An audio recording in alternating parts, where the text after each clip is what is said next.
아이고 얼굴을 가렸네요. 죄송합니다. 얼굴을 가렸습니다. 예. 자, 서울대 나온 바보 두 사람 이야기를 좀 한번 해보도록 하겠습니다. 예. 좌측에 서울법대 나온 바보 이낙연, 우측에 서울법대 나온 바보 한동훈입니다. 한동훈 나이가 1973년생입니다. 알고 계시죠? 저보다 한 살 많습니다. 자, 한동훈은 과연 국민의힘을 구할 수 있을까? 30% 고정 지지층에게만 지금 긍정적인 평가를 받고 있는 국민의힘, 이 외연을 확장시킬 수 있을까요? 저기는 자기 세대인 이른바 4050 세대, 70년대생, 90년대 학번들에게 지지를 얻어낼 수 있다라고 생각하고 있는 것 같습니다. 젊은 여성도 자기를 지지할 수 있을 것이다 라고 기대하고 있는 것 같습니다. 근데 초반 두 주를 한번 보죠. 지금 벌써 한동훈이가 저기 국민의힘 비상대책위원장 된 지 2주가 지났어요. 어떻습니까? 여론조사 보니까 뭐 딱히 김기현 때보다 나아진 게 없어요. 모든 조사에서 경향신문뿐만 아니라 새 여론조사를 다 보면 정부 견제론이 50%가 넘습니다. 60% 넘는 것도 있어요. 윤석열에 대한 어떤 실망 그리고 여당 심판론이 계속 힘을 받고 있습니다. 그런데도 윤석열은 당당하지요. 이권과 이념에 기반을 둔 패거리 카르텔 타파를 외치고 있어요. 난 처음에 반성하는 줄 알았어요. 저기 우리가 검사 카르텔이 좀 심했지 이러면서 반성하는 줄 알았어요. 아니었습니다. 근데 말이죠. 지금 새해 들어서 윤석열이 간 첫 번째 조치가 뭡니까? 특검 거부 아니에요. 특검법 거부. 근데 국민의힘의 예전에 백드롭이 뭐였습니까? 죄 지은 자가 특검을 거부하는 것이다. 범인이 특검을 거부하는 것이다. 근데 또 지들이 지금 특검을 거부하고 있어요. 자, 법 앞에 만인이 평등해야 한다. 라면서 야당 대표의 특권을 비판했던 한동훈. 근데 국회를 통과한 특검법이 악법이라면서 지금 권력자 옹호에 나섰어요. 남의 잘못에는 정말 엄격하고 자기 허물에는 한없이 너그러운 한동훈. 네가 1973년생이라고 그렇게 해서 지지를 받을 수 있을 것 같냐? 자, 오늘 아침에 이완배 기자의 칼럼이 올라왔습니다. 이완배 기자. 민중의 소리에 올라온 칼럼인데요. 나는 초중고등학교 동창회를 일체 나가지 않는다. 나라고 1970년, 1980년대 함께 어린 시절을 보냈던 동무들과의 아련한 추억이 없겠는가. 하지만 아이러브 스쿨이 엄청난 인기를 끌었던 2000년대 초반. 동아일보 기자 일때였네요. 잠시 동창회에 참석한 이후 나는 그런 종류의 모임에 완전히 발걸음을 끊었다. 나는 초중고를 모두 강남과 서초에서 졸업했다.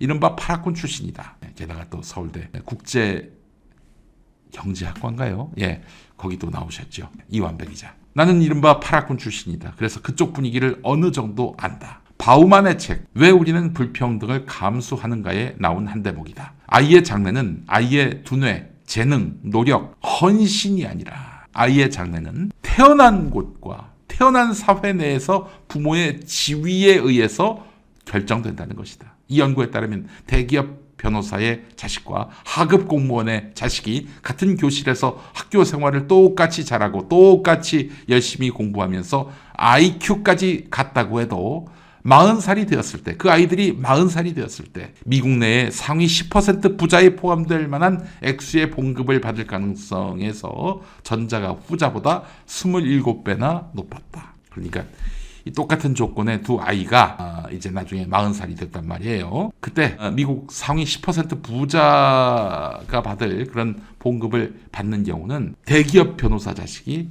27배나 더 높다는 거예요.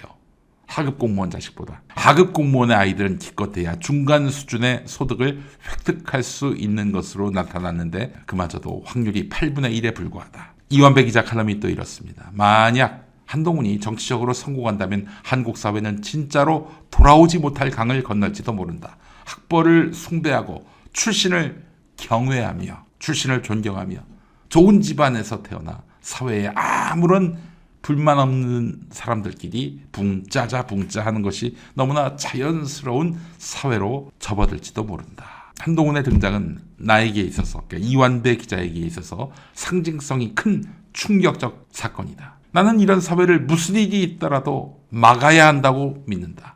우리가 파라군이라는 새로운 거대 권력과 전면적으로 싸워야 할 때가 다가오고 있다는 뜻이다. 파라군 출신과 싸워야 한다. 이 말씀을 하셨어요. 예. 자, 강남 파라군 출신의 한동훈. 그가 지금 뜨고 있습니다. 이거는 검사 윤석열이 부상한 것과는 다른 맥락입니다. 경향신문 박영환 정치부장의 그 칼럼 내용입니다. 강남 8학군 출신, 서울대 법대, 재학 중에 사법시험 합격. 와, 소년급제를 했구나. 최연소 검사장, 40대 법무부 장관 경력과 세련된 이미지는 한동훈의 장점이다. 그 스펙과 이미지 이면에는 비대한 자의식. 자의식이 정말 대단하지 않습니까? 한동훈이가. 오만한 능력주의, 이런 것이 읽힌다. 그의 연설을 보면 웅변대회에 나온 깔끔하게 차려입은 부잣집 도련님 같다. 좋은 말이 많고 유명한 사람도 등장하는 멋있는 연설인데, 그렇잖아요. 뭐 루신 얘기도 하고 말이죠. 근데 진심이 느껴지지 않는다. 그의 발이 현실에 닿아 있지 않기 때문이다. 그의 발이 현실에 닿아 있지 않다. 이건 뭐예요? 지금 구름 위를 떠다닌다는 얘기야, 한마디로 얘기해서. 옛날에 그런 말을 제가 한번 들었어요. 어떤 PD인데, 예전에 방송 PD가 모든 연예인들 머리 위에 있었을 때 PD의 캐스팅 권한으로 나의 운명이 좌지우지된다, 이렇게 연예인들이 생각하던 시대에 그때 그 PD들 했던 표현이 있습니다. 아, 나는 바닥에 발을 대기가 어렵다. 무슨 말이냐? 계속 여기저기서 기획사 실장이 뭐 점심에 저녁에 또 아침에 이렇게 자기 향응 대접하려고 자기를 모셔가는 바람에 자기가 땅바닥에 발을 댈 시간이 없다, 이런 얘기를 했던 거예요. 박영환 부장 칼럼, 평소 그의 발이 현실에 닿아 있지 않기 때문이다. 말투에서 지는 건 참을 수 없고 불편한 소리는 듣기 싫은 티가 난다. 한동훈에게 질문받는 정치인이 아니라 여전히 질문권을 독점하는 검사다. 검사는 계속 피의자 앉혀놓고 다그치듯이 물어보잖아요. 여전히 검사란 얘기예요. 김건희 이 특검 거부권의 반대 여론이 60에서 70%라고 해서 기자들이 계속 물어봤어요. 이 특검을 거부하는 것이 옳으냐라고 했더니 한동훈이는 내가 언급할 문제가 아니지요, 이렇게 잘라버립니다. 자, 이정민 중앙일보 칼럼니스트의 글도 보겠습니다. 한동훈 비대위는 국민에게 실망과 피로감을 끼친 데 대한 반성도 사과도 이렇다 할 청사진 제시도 못하고 있다. 2011년에 박근혜 비대위가 당명과 색깔을 바꾸고 김종인의 경제민주화를 수용하고 20대 이준석을 영입하는 등 뼛속까지 바꾸겠다는 말을 실천해서 총선 승리를 이끌었던 것과 비교하면 아쉬운 대목이다. 총선 승리, 새누리당의 총선 승리, 김용민이도 기여를 했죠. 예. 근데 그때는 새누리당 이름을 바꾼 거 아닙니까? 한나라당에서 새누리당으로 색깔도 파란색에서 빨간색으로 바꾸고 이준석을, 김종인을, 또 이상돈까지 데려왔던 거 아니에요. 그때는 정말 뼛속까지 바꾸던 그런 퍼포먼스라도 했다고. 근데 유시민 전 이사장이 그런 말도 했잖아요. 옛날에 박정희는 밤에 시바스리가 고급 양주를 먹었더라도 낮에는 농민들과 어울리면서 막걸리를 마시던 그 위선을 떨던 그런 정권이었는데, 지금 윤석열 정권은 위선도 안 떤다는 거예요. 위선도 안 떤다는 거야. 박근혜도 했던 그런 어떤 변화와 개혁, 쇄신의 어떤 그런 몸부림도 치지조차 않는 거야. 몸부림 치지조차 않는 거야. 물론 여러분 박근혜 때 그 비대위가 했던 그런 개혁 퍼포먼스는 위선이지요, 시어지요. 그런데 그것조차도 안 한다는 거야, 한동훈이가. 사실 집권 2년도 안 된 여당이 비대위 체제로 총선을 치르게 된 것부터 정상은 아니다. 윤핵관의 오만, 이준석, 김기현, 인요한 지도부의 볼썽사나운 다툼, 독선과 독주의 리더십과 수직적 당정 관계가 낳은 재앙이다. 독선, 독주, 그리고 용산이 위, 여의도가 아래, 이런 수직적 당정 관계가 낳은 재앙이라는 것이죠. 그런데도 성찰과 반성을 찾아볼 수 없다. 이게 이정민 칼럼니스트의 이야기입니다. 자, 이런 가운데 대장동 50억 클럽 특검, 그리고 김건희 특검, 이건 총선 판도는 물론이고 한동훈의 정치 생명과도 직결되는데 윤석열이가 거부권을 행사했단 말이야. 그런데 한동훈은 여기에 대해서 할 수 없죠? 뭐 이런 마인드 아닙니까? 사실 한동훈이가 지휘했던 검찰이 제대로 김건희 주가 조작 수사를 안 해가지고 특검을 부른 거 아닙니까? 공범들이 다 이렇게 유죄 판결을 받았는데, 그럼 책임이 크지, 한동훈이가. 그럼에도 불구하고 아무런 액션이 없어. 사실 비대위원장 되자마자 조선일보에다가 흘렸지. 총선 후에 특검하는 걸로 야당 쪽과 뭔가 조율할 수도 있다. 근데 용산 대통령실에서 경로하니까 그 뒤로는 입을 딱 씻고 있단 말이에요. 그냥 용산 뜻을 충실히 따라가고 있는 거예요. 여의도 사투리를 배우지 않겠다 해놓고는 용산 사투리를 배우고 있어 지금. 윤석열의 거부권 행사에 동의했고 그리고 대통령실이 지금 여론이 악화되니까 김건희를 관리하는 제2부속실을 두겠다. 또 그 명품백 수수권과 관련한 특별감찰관제를 도입하겠다. 이런 식으로 얘기한 것과 관련해서 뭐 그렇게 하면 되겠네요. 이러면서 강 건너 불구경 하듯이 또 이야기한단 말이죠. 여당 쇄신의 첫 관문이라 할 수 있는, 한동훈의 정치력을 검증하는 첫 관문이라 할 수 있는 특검법 국면에서 존재감을 전혀 보이지 못하는 한동훈, 윤석열 아바타라는 말이 틀리지 않은 거예요. 신당 창당을 선언한 이준석이 이런 말을 했습니다. 한동훈은 윤석열 키즈고 나는 박근혜 키즈지만 나는 이를 넘어섰다. 그렇죠. 박근혜 탄핵 때 앞장서서 탄핵해야 한다 이렇게 주장했던 이준석 아닙니까? 배신자 그 낙인은 박혔지만은 그러나 더 이상 이준석과 박근혜는 무관한 관계로 인식됐어요. 그게 이준석을 말하자면은 활동 범위를 넓혀줬어요. 손수조 같은 박근혜 키즈. 뭐 이렇다 할 입장이 없으니까 계속 박근혜 키즈에 머무는 거 아닙니까? 그래서 이제 이준석이 얘기한 거예요. 한동훈은 윤석열 키즈에서 벗어나야 한다. 이렇게 말입니다. 와, 이준석이가 85년생인가? 84년생인가? 10년은 연한데 10년 연하에 이준석한테 그렇게 지적을 받았어요. 한동훈이가. 자, 한동훈은 차별화할 수 있을까? 한다면은 이러지 않을까 싶습니다. 서울법대 출신 윤석열이 집권한 것 같지만 그러나 지금은 명일동 출신 김명신이 집권한 거라고 봐야 되겠죠. 예, 한동훈이 나중에 차별화를 한다면은 여러분 진짜 파라군 엘리트가 집권하는 시대를 경험해 보시죠. 이렇게 나올 것 같아요.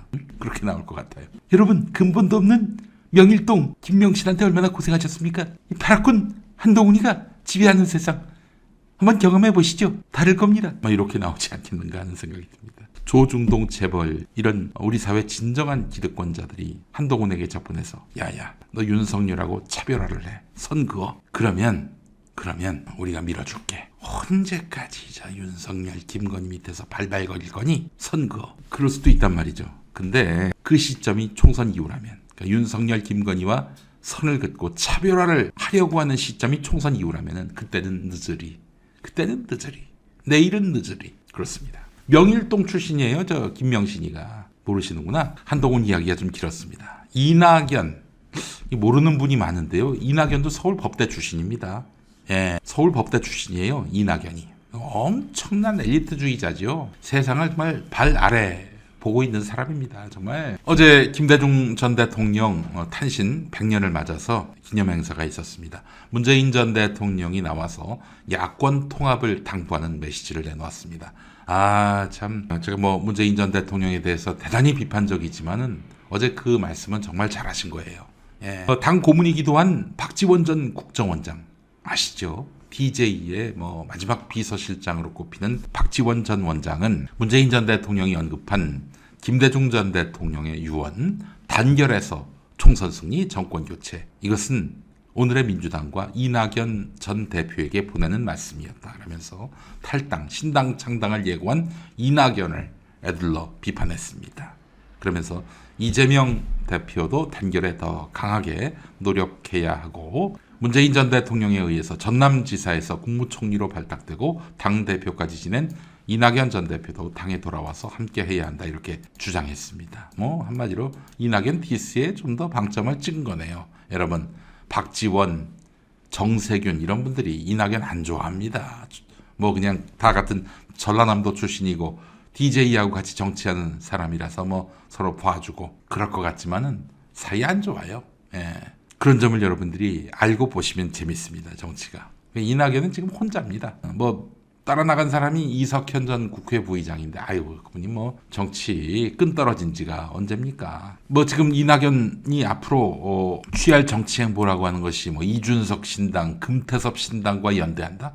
아니 김대중 전 대통령의 유언이라 할 수 있는 단결 통합이 윤석열 당선에 기여했고 총선 후에 다시 국민의힘과 힘을 합칠 금태섭 이준석과의 연대입니까? 야권연대를 친윤 야권과 연대하라는 얘기였어요. 김대중 전 대통령께서 이재명을 이기고 싶은 마음은 알겠는데 이낙연 씨, 당신이 어떻게 대안이 될 수가 있습니까? 뭘 했다고? 무슨 매력이 있다고? 무슨 정치적 성과가 있다고? 하다못해 전라남도 지사로 있을 때 어떤 행정 성과라도 있었나? 뭐 도대체 뭐가 있어 당신이 뭐 깃발 든다고 누가 따라가겠어요? 뭐 정신 나간 저기 수박들은 따라갈 수 있겠지. 젖은 낙엽들은 따라갈 수 있겠지. 싹 쓸어가기 바랍니다. 근데 걔네들도 지금 합류를 하겠다는 뜻을 밝히질 않고 있어. 참 안타까운 일입니다. 기왕이면 2016년 안철수를 따라 나갔던 정치 바이러스들, 그들을 싹 바이러스 전문가 안철수가 흡수했던 거 아니겠습니까? 민주당 내 젖은 낙엽, 썩은 수박들을 싹 끌고 나갔으면 좋겠는데 김학연 씨를 따라 나갈 사람이 없어 보여요. 예, 어떻게 정치를 이 모양 이 꼴로 하셨습니까? 그러니까 서울 법대 나온 바보들, 이들의 공통점은 이재명을 혐오하죠. 그러나 이재명만 못합니다. 정치를 너무 못해요. 이재명 보십시오. 그 사람이 뭐 잘생겼습니까? 뭐 이재용처럼 돈이 많습니까? 뭐 그렇다고 뭐 아무개의 적자, 아무개의 뭐 후계자 이런 것도 아니고 오로지 국민들의 마음을 사면서 여기까지 온 거 아니에요. 국민들의 마음을 얻어가지고 여기까지 와야지. DJ 문재인 전 대통령 덕보고 또 얘는 또 윤석열 덕보고. 야, 어느 국민이 후계자를 찍어주니? 문재인 전 대통령은 그나마 이제 노무현 전 대통령의 비극적인 죽음, 또 본인 자신도 박근혜 정권 때 고생했잖아요. 그 스스로 그렇게 정치적인 어떤 근육을 다져왔었고 그렇게 해서 선택받은 거지. 너희들처럼 이렇게 서울법대 출신 이걸 자랑하면서 남을 멸시하면서 내가 여기까지 올라왔으니까 다음엔 저것도 해야지. 아니 무슨 정치가 태권도 저기 승급이냐? 노란 띠였다가 파란 띠가 되고 파란 띠 됐다가 빨간 띠 되고 빨간 띠 됐다가 검은 띠 되고 맨 처음에는 하얀 띠지요. 정치가 뭐 그런 거야? 아이고 이 서울법대 나온 바보들 정말 참 답이 없습니다. 예. 자 그래요. 한동훈은 길게 얘기하고 이낙연은 좀 짧게 얘기했는데 어떡하겠습니까? 이낙연이 이거밖에 안 되는데 어떡하겠어요?